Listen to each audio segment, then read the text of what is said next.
Um, yeah, and the Anonymous versus Spain thing. If you've heard about it, it all began last October after Anonymous's attack on the Spanish Ministry of Culture as part of a DDoS, which is a distributed denial of service, if you didn't know, in protest of Spanish legislation targeting illegal downloads.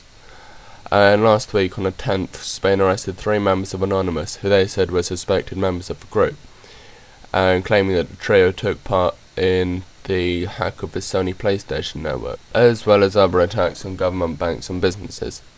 The police claim that the 3 people that they arrested represent the organisation leadership in Spain. But wait, I thought there wasn't any leadership of Anonymous. In response, Anonymous released the following statement.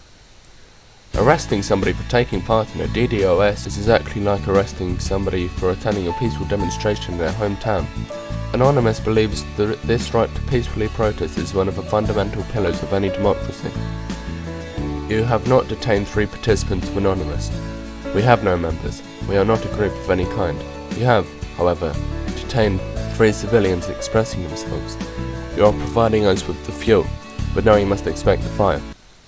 On Saturday the 11th, Anonymous launched Operation Policia, which took down the official National Police website for about an hour.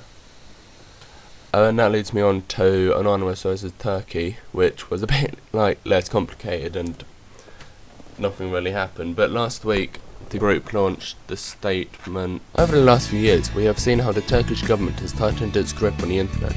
It has blocked thousands of websites and blogs, while abusive legal proceedings against online journalists persist. The government now wants to impose a new filtering system on the 22nd of August that will make it possible to keep records of everyone's internet activity. Though it remains opaque why and how the system will be put into place, it is clear that the government is taking censorship to the next level. These acts are inexcusable. Assessing and participating in the free flow of information is a basic human right. Anonymous will not stand by while the Turkish government violates this right. We will bring our support to circumvent censorship and retaliate against organisations imposing censorship. Hundreds of thousands of people have protested against internet censorship, but AKP government ignored the voice of the people and violently oppressed the protesters. We call on all internet users worldwide to support the freedom of speech by pushing the Turkish government to stop these foolish policies. The free flow of information won't be stopped. Sharing of knowledge won't be stopped. It is time to fight for our rights and stand up for what we believe in. This was then followed by an attempt to take down Turkey's telecommunications communication presidency. How many times do I need to put communication in it? aka TIB. However, the attack failed as TIB switched its server and managed to divert the attack. However, the site was inaccessible for a short time, meaning it wasn't a complete failure. On Monday, Anonymous said it planned to target the Federal Reserve starting tomorrow, meaning yesterday. Most likely with a distributed denial of service, DDoS, which is aiming to shut down the agency's website. As of yet, no attacks have been reported.